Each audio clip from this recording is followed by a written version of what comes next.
오늘도 계속해서 요한복음 7장에 있는 말씀 생각합니다. 요한복음 7장에 있는 말씀은 예수님께서 추막절에 하신 말씀으로부터 모든 일이 시작되어진다고 그랬습니다. 추막절의 맨 마지막 날, 명절 큰 날에, 그날에는 물을 부는 의식이 없었는데 예수님께서 큰 소리로 사람들 앞에 얘기하시기를 누구든지 목마르거든 내게로 와서 마셔라.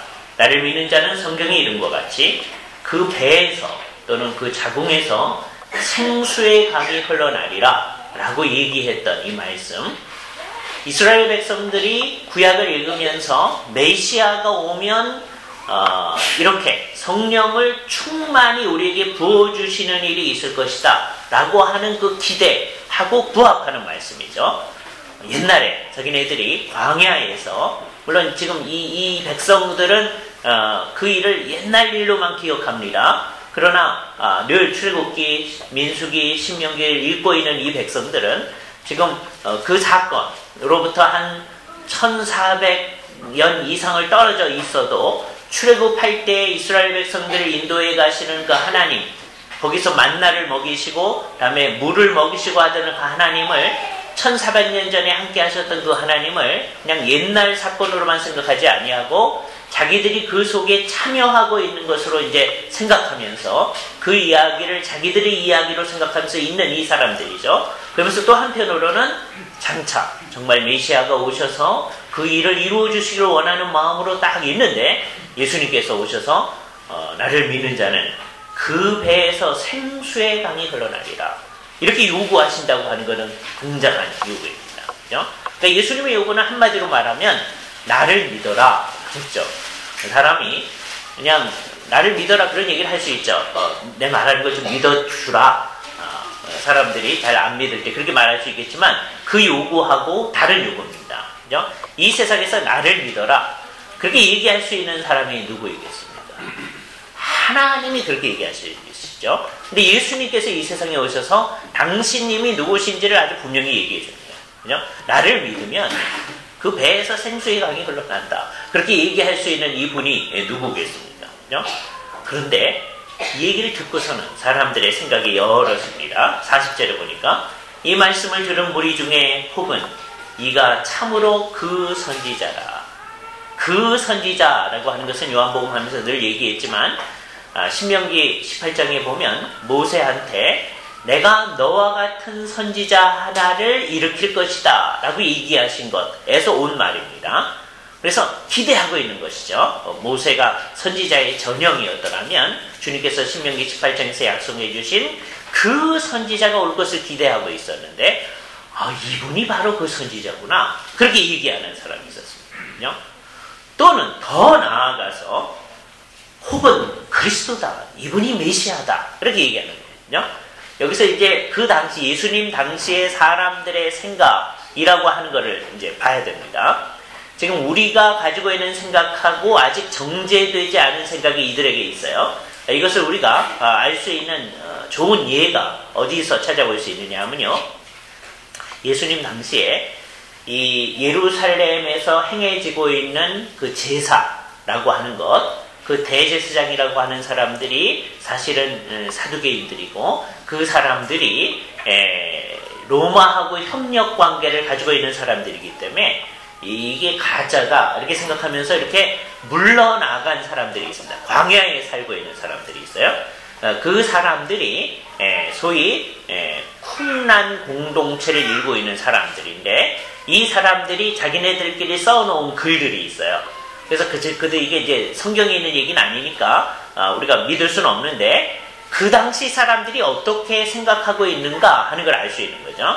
그 사람들이 이렇게 얘기합니다. 이제 메시아가 올 때쯤 되면 그 선지자가 나타날 것이고, 다음에 두 종류의 메시아가 나타나는데 하나는 아론적인 메시아가 나타나고 하나는 왕적인 메시아가 나타날 것이다. 그러니까 세 인물이 나타날 것을 생각합니다. 그 선지자, 그리고 그다음에 메시아가 나타나는데 메시아는 두 인물로 나타나리라. 이게 구약에 있는 것들을 가지고 이제 자기네들끼리 만들어낸 거예요. 그래서 이런 것들이 예수님 당시의 메시아 개념을 그 사람들이 어떻게 가지고 있는가 하는 것을 보여주는 거죠. 지금 이 말씀 가운데서 그게 나타나는 거예요. 예수님께서 정말 당신님이 어떠하심을 쫙 드러내는 얘기를 했을 때 사람들의 반응이 이분이 그 선지자인가 보다. 이건 지난번에 세례 요한이 나타났을 때 사람들이 그 선지자인가 보다. 그런 얘기하고 비슷한 거죠. 그런 반응이 나타난 거고, 아니다, 이분은 그 선지자 정도가 아니라 그 선지자와 함께 오기로 되어 있던 그 메시아다. 그 예수님 메시아다. 이렇게 얘기하는 거예요. 그죠? 물론 이제 정확한 건 뭐냐 하면 이게 이제 정답입니다. 예수님을 알고 나니까 우리가 알게 됐는데 이 세 종류의 인물이 나타나는 게 아니고 사실은 한 분이 그 선지자이면서 그분이 메시아예요.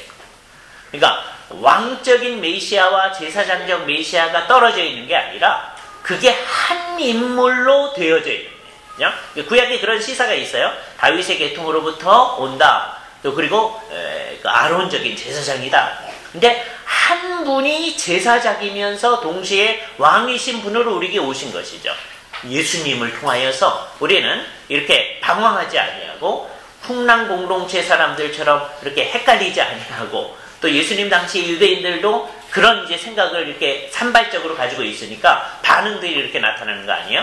그러지 아니하고 이분에 대해서 정확한 이해를 가질 수 있는 거죠.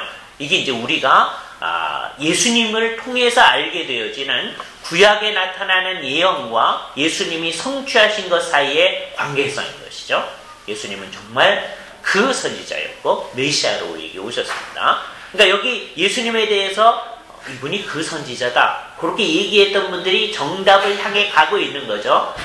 또 예수님이 메시아다. 이렇게 생각하는 사람들이 정답을 향해 가고 있는 거죠. 그러나 완전히 철저하게 그걸 아직 알고 있는 건 아닙니다. 우리가 이제 그것을 확실하게 분명히 하고 그걸 믿는 게 예수를 믿는 거죠. 그런데 이런 이제 한 종류에는 정답을 향해 가고 있는 분위기가 있음에도 불구하고 어떤 사람들은 41절에 뒷부분 어떤 이들은 그리스도가 메시아가 어찌 갈릴리에서 나오겠느냐. 예수님 얘기를 들으니까 이분이 갈릴리에서 나왔다 그러는데 그래서 나사렛 사람 예수를 나사렛 예수인데 어떻게 그분이 메시아냐. 그러면서 자기들의 성경 실력, 이때 성경이라고 하는 것은 구약을 얘기합니다. 우리가 얘기할 때는 성경 그럼 구약과 신약을 얘기하는 거잖아요. 예수님 당시에는 아직 신약 성경이 기록되어 있지 않은 거죠. 예수님이 하시는 말씀이 신약 성경에 들어가야 될 것이고 지금 예수님의 제자들 그것을 쓸 사람들이 그 얘기를 듣고 있는 거예요. 이 사람들이 아직 그 말을 잘 이해하지 못하고 있는 상황입니다. 그러니까 이때는 아직 구약 성경만 있는 거예요. 성경에 그게 이제 구약을 얘기하는 거죠. 성경에 뭐라고 되어 있느냐면 그리스도는 즉 메시아는 다윗의 씨로서 혹 다윗이 살던 촌 베들레헴에서 나오리라고 하지 아니하였느냐. 이 사람들이 성경을 잘 알고 있는 거죠. 그죠? 이 실력을 자랑했던 사람들이 또 어디에 있느냐 하면 동방 박사들이 왔을 때 헤롯의 궁으로 왔잖아요. 아마 위대한 인물이 나타났으니까 그는 되게 옛날 사람들이 그렇게 생각하니까 정치적인 인물일 거다. 현대인들도 자꾸만 그렇게 생각하는 경향이 있죠. 예. 그러나 그렇지 않음을 여기서 이제 드러내주는데 정치적인 인물은 옛날엔 왕궁에서 나니까 헤롯 궁으로 찾아간 거죠. 그래서 여기 유대인의 왕으로 나실 리가 어디 있습니까? 우리가 그의 별을 보고 경배하러 왔습니다. 그랬더니 지금 왕자가 태어나지도 않았는데 그러니까 헤롯 궁이 발칵 뒤집어졌잖아요. 그러면서 이제 성경을 잘 아는 성경학자들, 그 사람들을 흔히 서기관들 이렇게 얘기하죠. 이게 율법 전문가들입니다. 그 사람들한테 메시아가 어디서 나겠느냐 물어보래요. 그러니까 여기서 흥미로운 사건을 아닙니다. 왕이 지금 태어나지 않았는데 유대인의 왕 얘기를 하니까 메시아 생각을 하잖아요. 그리스도를 생각하잖아요. 그러니까 메시아가 어디서 나겠느냐 그랬더니 헤롯 궁전에 있던 서기관들이 성경을 찾아가지고서는 미가서 5장 2절에 있는 말씀입니다. 물론 이 몇 장 몇 절 이 얘기는 옛날에는 있지 않았던 거예요. 그건 우리가 편안하기 위해서 만들어낸 겁니다. 장은 이제 편안하기 위해서 이렇게 만든 거고 절은 어떤 사람이 말 타고 가다가 말 타고 가면서 성경을 읽으려니까 맨날 헷갈려가지고 이렇게 사인하기 시작한 거죠. 그게 절이 됐다고 그래요. 이런 거 들으면서 우리는 좀 반성을 해야 됩니다. 어떤 사람은 말 타고 가면서도 성경을 읽으려고 했는데 우리는 집에 편안히 앉으면서도 읽지도 않죠. 그렇죠? 네. 자, 미가서 5장이죠. 구약 성경 1294쪽인데 여기 무슨 말이 나오느냐 하면 베들레헴 에브라다야 너는 유대 족속 중에 작을지라도 이스라엘을 다스릴 자가 내게로 나올 것이라. 그의 근본은 상고의 태초에니라. 이런 말이에요. 이 말씀을 보고 메시아는 베들레헴 에브라다에서 나올 것이다. 우리를 궁극적으로 통치하실 분은 여기서 나올 것이다. 이렇게 서기관들이 찾아냈던 바로 그 구절이거든요. 그런데 이거를 서기관들만 가지고 있는 게 아니라 유대 민중들 가운데 일반적인 사람들 가지고 있습니다. 근데 서기관들하고 이 유대 민중들의 공통점이 뭐냐 하면 메시아가 베들레헴에서 나타난다는 것을 가지고 진정 메시아를 받아들이지는 않고 있다. 흥미로운 일이죠. 차라리 모르는 사람은 몰라서 그런다고 칠 수나 있는데 이 사람들은 알아요. 그죠? 여기에 묘한 아이러니가 이제 숨어 있는데요. 요한복음의 아이러니 가운데 하나인데 지금 이 사람들이 유대 민중 가운데서 예수는 나사렛 그 예수는 분명히 메시아일 수가 없다 이렇게 얘기하는 거죠. 그 근거가 뭐냐? 그는 나사렛에서 나왔는지 갈릴리에서 나왔는데 어떻게 메시아가 갈릴리에서 나오느냐? 성경에 의하면 구약 성경에 의하면 메시아는 베들레헴 출신이라고 하지 않았느냐 이렇게 얘기하는 거죠. 그 상황이 마치 뭐와 똑같으냐면 연극하는 것 같습니다. 그런데 우리들은 멀리 후대에 있기 때문에 이 사람들이 하는 얘기를 들으면서 속으로 무슨 생각하냐면 근데 당신네들이 지금 믿을 수 없다고 하는 그 예수님이 진짜 베들레헴에서 태어났는데요.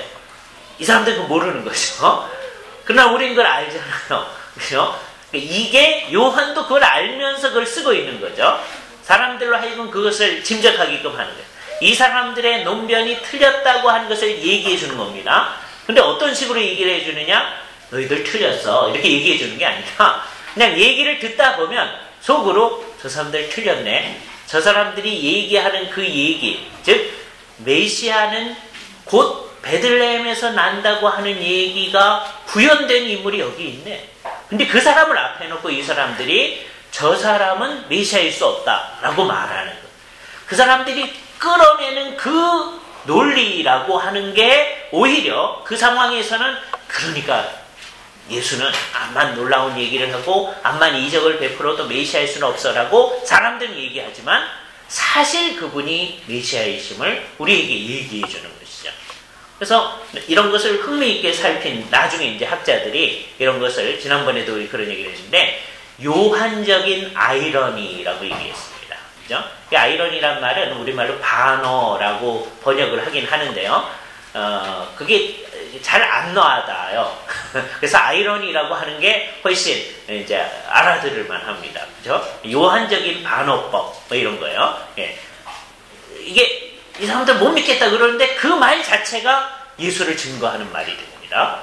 조금 이따 관원들의 말 가운데서도 그런 걸 우리가 살펴볼 겁니다. 그죠?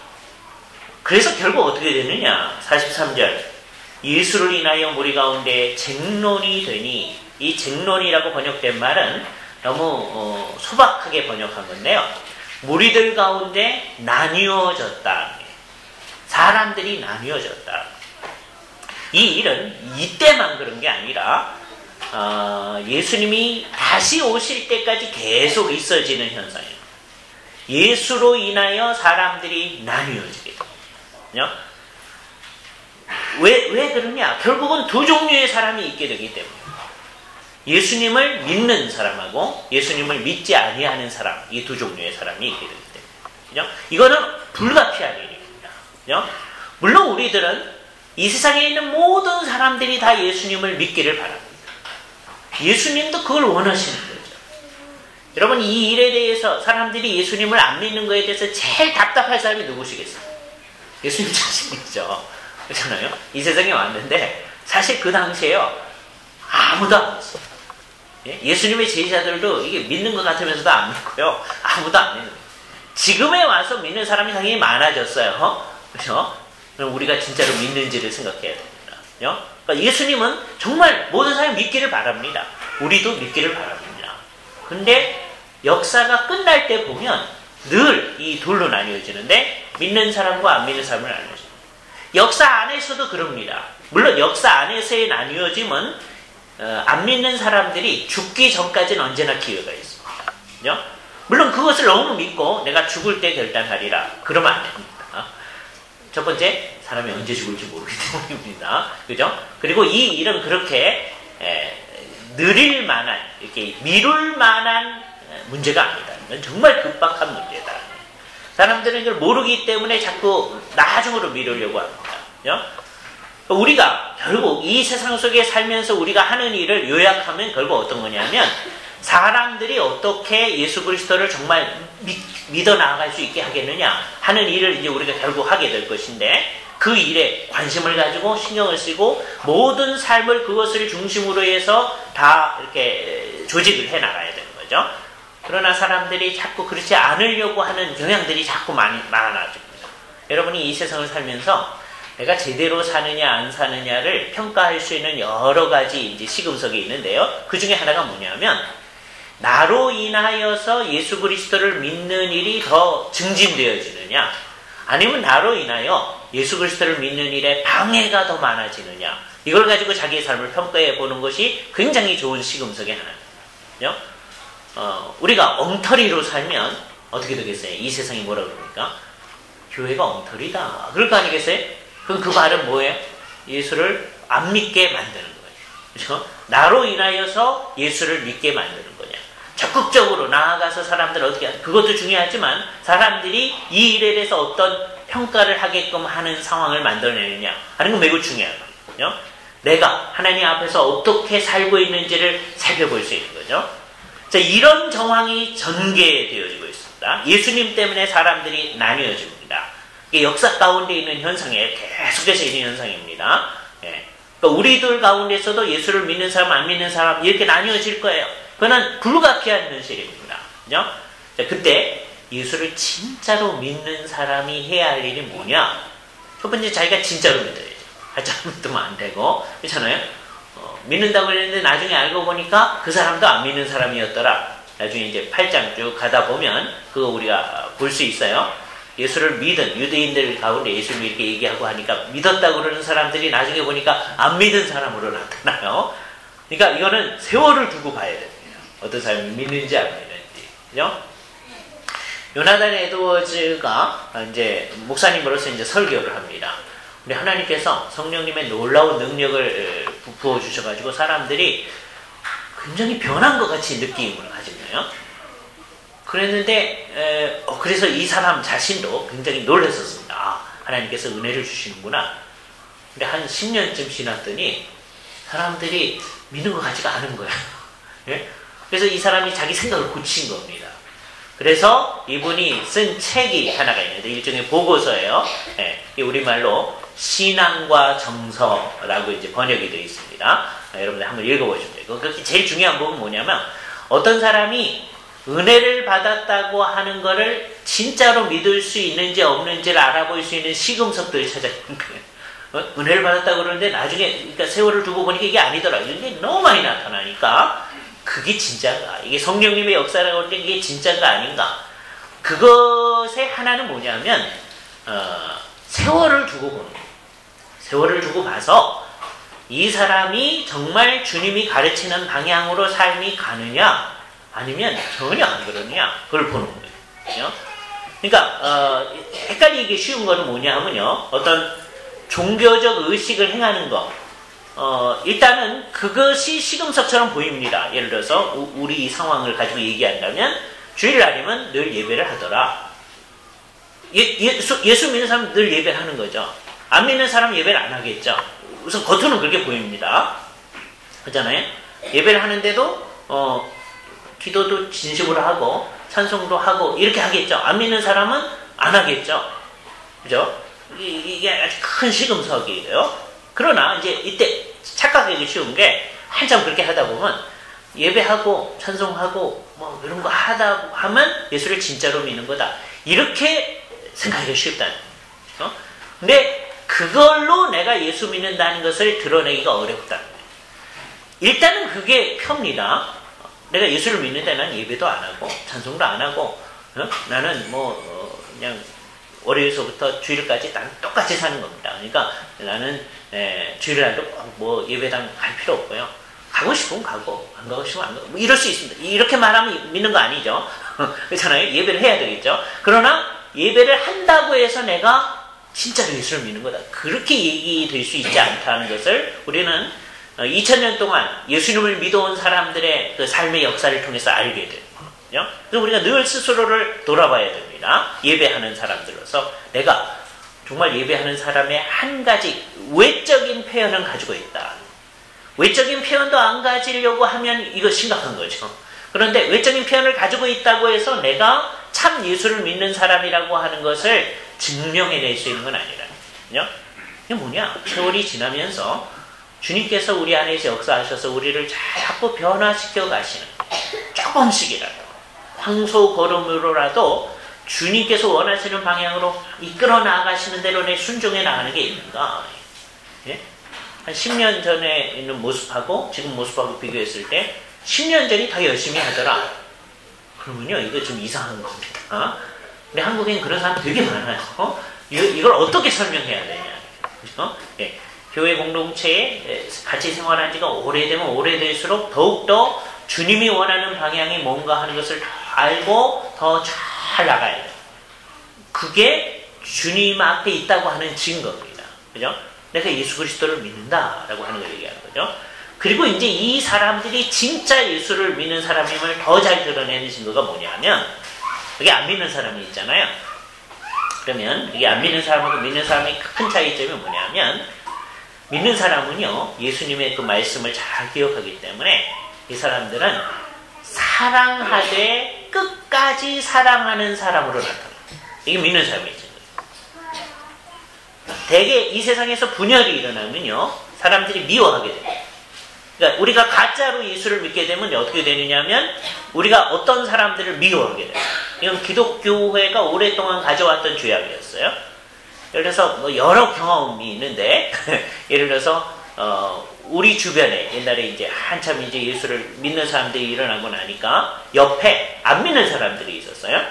그 중에 이제 한 종류의 사람들이 이슬람을 믿는 사람들입니다. 이슬람 교도들이 일어났어요. 그죠? 예.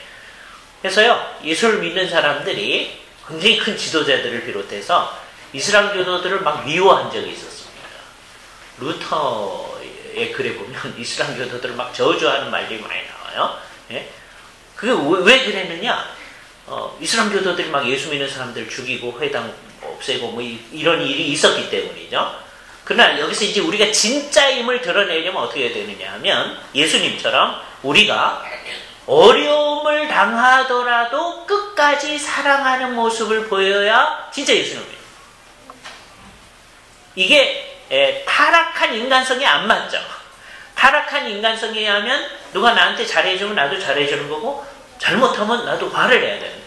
그게 타락한 인간성입니다. 십자가는 뭐를 이루신 거냐 하면 우리의 죄를 용서하심으로써 우리들을 그 타락한 인간성의 반대 방향으로 느끼며 살게끔 합니다. 분명히 화를 내야 되는데 분명히 나도 가서 원수를 갚아야 되는데 원수 안 갚아. 화가 나지 않냐. 그게 예술 지저입니다. 한국은요, 이 일에 있어서 아주 좋은 모델을 가지고 있는 나라이기도 합니다. 우리가 예수 믿은 지 100몇 년까지가 안 됐지만 손양원 목사님의 예가 정말 대표적인 예가 자기 아들을 죽인 그 사람을, 두 아들을 죽인 그 사람을 그죠? 자기의 아들로 양자로 삼은 그죠? 어떻게 그럴 수 있었을까? 사람들은 늘 궁금해합니다. 그죠? 손양원 목사님 자신도 이게 자기 자신의 능력으로 되어진 일이 아니다라고 하는 것을 우리에게 증언을 해주시죠. 그죠? 그러니까 이런 예들이 간혹가다 있어요. 그리고 여기에 진짜 기독교가 있음을 나타내요. 손양원 목사님 자신 이게 쉬운 일이 아니었습니다. 그 동인이와 동신이의 동생, 누이 동생은 아버지의 이런 행동이 도무지 이해할 수 없는 거예요. 그죠? 자기 오빠들을 죽인 사람을 이제 오빠라고 불러야 돼요. 예? 그게 굉장히 어려운 거예요. 그렇죠? 그러나 나중에는 그걸 이해하고 그거에 대해서 간증을 해줄 때 우리들한테 큰 의미가 있는 거예요. 그러니까 이 세상에 예수님으로 말미암아 분리가 일어납니다. 믿는 사람, 안 믿는 사람. 근데 믿는 사람의 큰 특성은 뭐냐? 날마다 예수를 믿으니까 경배한다, 찬송한다, 성경 본다. 이거 한 특징이지만 그러면서 점점 주님이 원하는 방향으로 가죠. 그 주님이 원하는 방향으로 가는 특성 중에 하나가 뭐냐? 이 사람들은 이 안 믿는 사람들을 사랑하되 끝까지 사랑합니다. 이 세상이요, 지금 한국 사회도 자꾸 어떻게 되고 있느냐면 믿는 사람들이 자기들의 세력을 막 드러내려고 막 이렇게 합니다. 이게요, 참 어리석은 일입니다. 이거는 예수님의 가르침하고도 맞지 않아요. 그리고 우리 선배들의 노력하고도 상당히 다릅니다. 맨 처음에 우리나라에 예수 믿는 일이 처음 시작됐을 때 지금처럼 한 18% 사람이 예수 믿고 그런 거 아니에요. 예? 맨 처음에는 3%, 맨 처음에는 더 작게 시작한 거죠. 예수 믿는 사람 자체가 몇 명이 안 되는 거니까. 근데 그 사람들이 우리 사회의 많은 사람들을 사랑함으로써 이 세상을 변화시켰었어요. 근데 오늘날은 맨 처음에 100몇 년 전에 예수를 믿던 사람들보다 예수 믿는 사람이 많아졌습니다. 근데 이 세상이 기독교에 의해서 변화받지 않고 있어요. 왜 그럴까? 이유는 뭐냐 하면 우리들 마음 가운데 안 믿는 사람들에 대한 진정한 사랑이 있지 않기 때문에. 그게 있어야 이 세상이 진짜 이 빛의 비추임을 받는 거예요. 그러니까 이 분리는 아주 이상한 분리인데, 믿는 사람과 안 믿는 사람의 분리는 예수 믿는 사람의 입장에서는 분리 같지 않은 분리.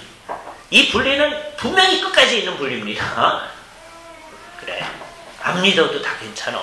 이러진 않아요. 예? 정신이 나가면 이제 그렇게 될 수 있습니다. 기독교회 안에서도 그런 사상을 얘기하는 사람들이 있고, 예를 들어서 WCC의 문제점 가운데 하나가 그런 생각을 하시는 분들이 점점 많이 있다라고 하는 거라고 했잖아요. 그래서 우리들이 그런 운동을 적극적으로 참여할 수 없는 게 그런 거라고 그랬습니다. 예. 그런 것을 이제 포기할 수 있다. 그러니까 우리가 믿는 사람과 안 믿는 사람의 구별을 없애려고 하는 것은 안 좋은 일이에요.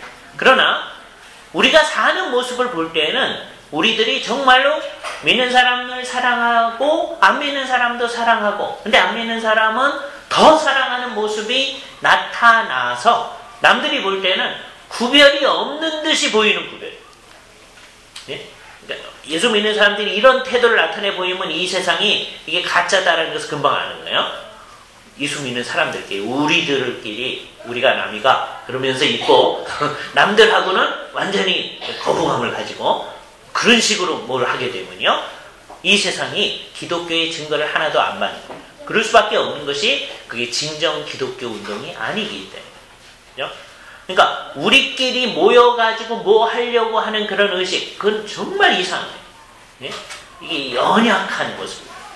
맨 처음에 예수 믿는 사람이 몇 명 안 될 때요, 우리들은 이 세상 속에서 이 세상 사람들과 함께 살면서 세월이 지나니까 그 사람들을 변화시켜서 그 중에 많은 사람들을 예수 믿게 만들었어요.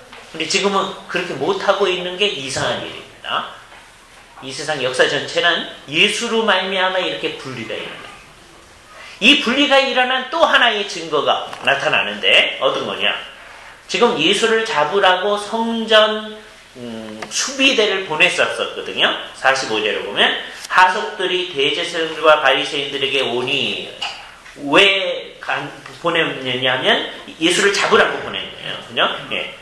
잡으라고 보냈는데도 이 사람들이 그냥 왔습니다. 32절에 그 얘기 있죠? 예수께 대하여 무리들의 수군거리는 것이 바리새인들에게 들린지라 대제사장들과 바리새인들이 그를 잡으려고 하속들을 보내니, 하속이라고 번역된 말, 이게 성전 관리자들이라고 해요. 성전 관리 군인들, 뭐 이런 사람들이에요. 이게 유대인들입니다. 예. 그 사람들이 왔습니다. 그러니까 저희가 묻되 어찌하여 잡아오지 아니하였느냐? 근데 이 사람들이 이상한 얘기를 합니다. 그 사람의 말하는 것처럼 말한 사람이 이때까지 없었나이다. 그러니까 이게 자기들로서의 마음을 표현한 거예요. 그 사람이 말하는 것처럼 말한 사람이 이때까지 없었다. 예? 일반 민중들도 옛날에 예수님께서 산상수훈을 다 마치시고 했을 때 그 말씀하시는 것이 서기관과 바리새인과 같지 아니하더라. 그 말씀이 권세가 있었더라. 그런 얘기를 마태복음에서 하고 있는 얘기를 듣습니다. 이 사람들도 그런 얘기를 하는 거죠. 지금 달랐습니다. 이게 도무지 잡을 수가 없었습니다. 그런 얘기를 하는 거죠. 그죠? 그랬더니 이 사람들이 화를 냅니다. 47절에 보면 바리새인들이 대답하여 너희도 미혹되었느냐. 잡으라고 보냈더니 너희도 똑같은 동류가 되느냐. 당국자들이나 바리새인 중에 그를 믿는 이가 있느냐. 우리들은 율법을 알기 때문에 율법의 판단 기준에 의하면 그 사람은 옳은 사람이 아니고 그 사람의 말을 들을 사람이 아닌데 왜 미혹되느냐. 그러면서 49절에 아주 놀라운 선언을 합니다. 율법을 알지 못하는 이 무리는 저주를 받은 자로다. 여기서도 나누죠. 이 사람들도. 어떻게 나누느냐. 율법을 아는 사람, 율법을 모르는 사람 이렇게 나눕니다. 그리고서는 어떤 마음이 표현되느냐. 율법을 모르는 너희는 저주를 받았느냐. 이렇게 선언하는데 그 근거가 성경입니다. 성경의 근거에서 어떤 사람들을 저주하려고 하느냐. 예수를 믿을 때도 자칫 잘못하면 그렇게 가는 겁니다. 네? 자칫 잘못하면 너희는 예수 안 믿지? 그러니까 너희는 이제 큰일 날 거야. 네? 그게 사실이어서 그런 마음 가지는 거예요. 그러나 그때 그럴 때 바리새인들이 율법을 알지 못하는 이 무리는 저주를 받을지냐 그랬을 때 그 율법을 알지 못하는 무리들에 대한 이 사람들의 반감이 느껴지잖아요. 우리가 같은 반감을 가지고 그 얘기를 하면은요, 이 세상 사람들이 그 얘기를 들을 때 예수 믿을 마음이 안 나는 거예요. 그 얘기를 할 수 있지만 사실이니까 어떤 마음으로 하는 거냐면 정말 안타까운 마음. 사랑하는 마음이 철철 넘쳐져서 할 때. 그러니까 아까 손영원 목사님 얘기해서 우리가 보듯이 진정한 사랑이 표현되는 건데 그 사랑의 표현으로서 우리들이 그 얘기를 할 때 그런 의미가 있는 거예요. 사실이다. 맨 마지막에 할 수 있는 전도의 말 같은 거. 맨 마지막에 할 수 있는 말.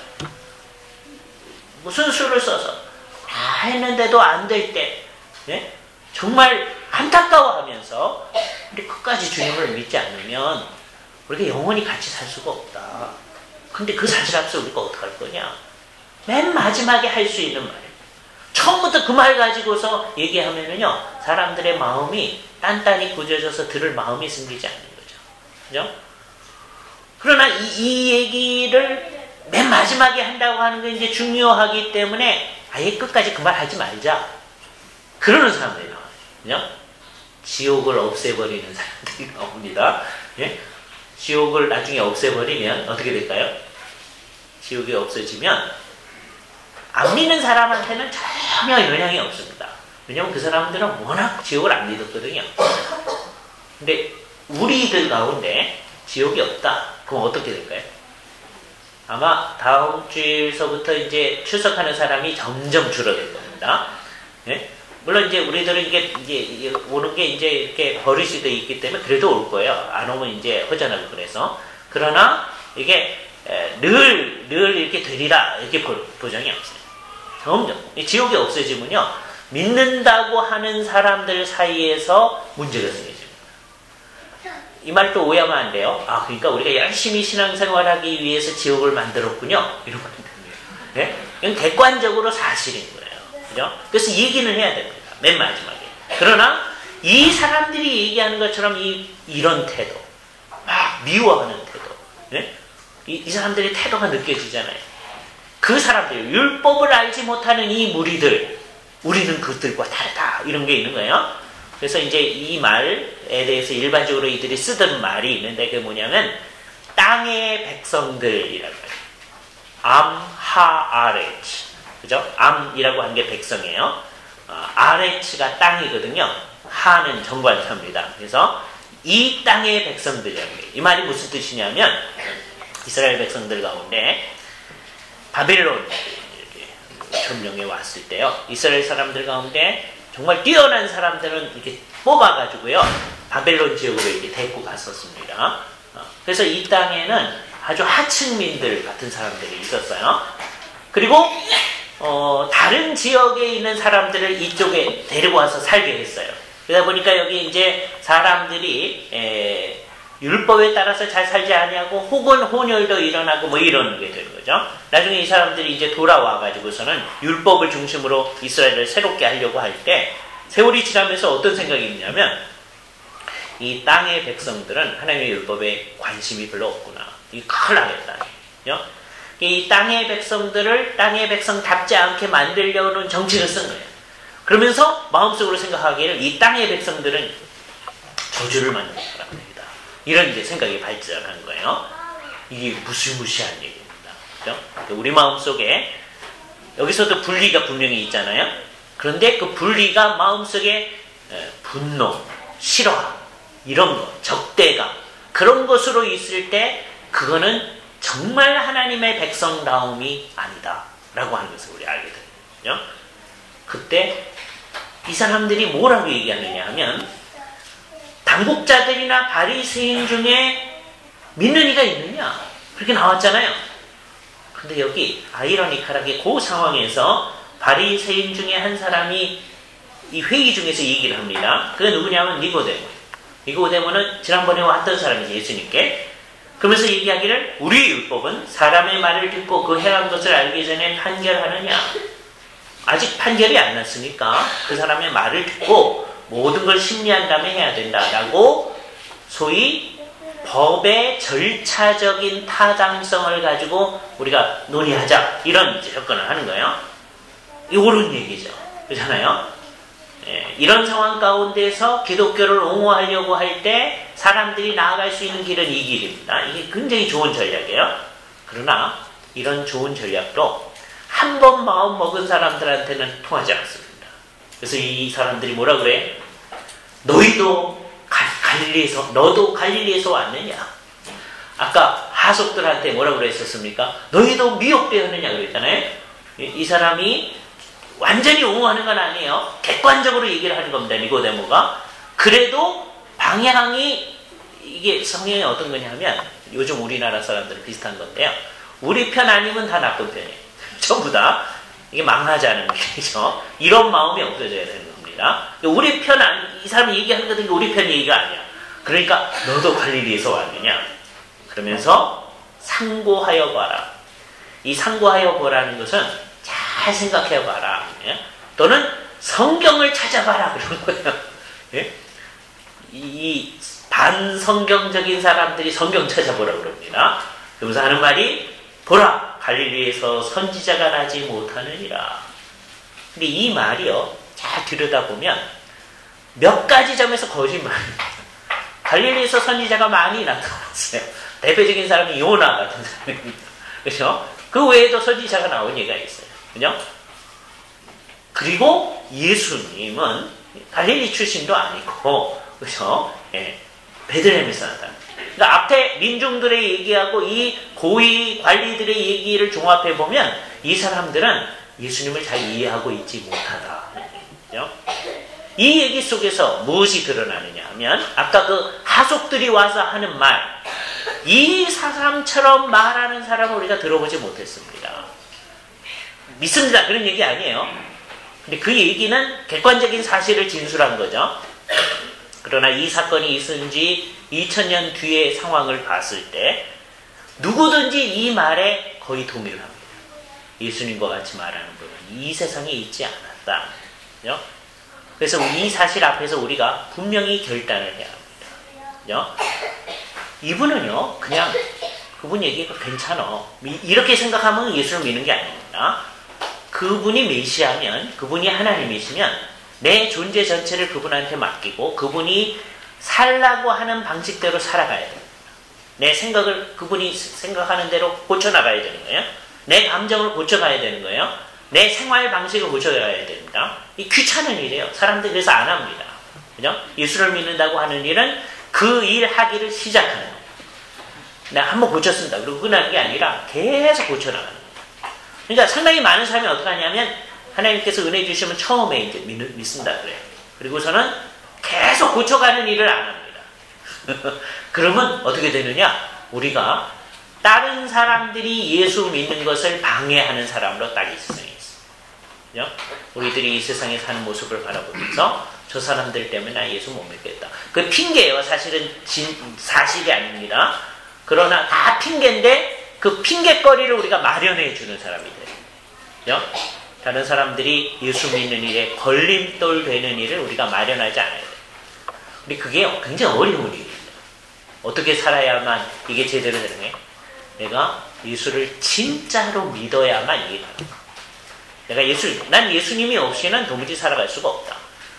그분의 십자가의 구속이 없이는 남은 있을 수가 없는 존재다. 라고 하는 것을 분명히 할 뿐 아니라 그것의 근거에서 이제 나만 그렇게 사는 것을 만족하지 않냐고 이 세상 다른 사람들이 예수님과 관련해서 살아야 된다. 이렇게 생각하면서 사는 거거든요.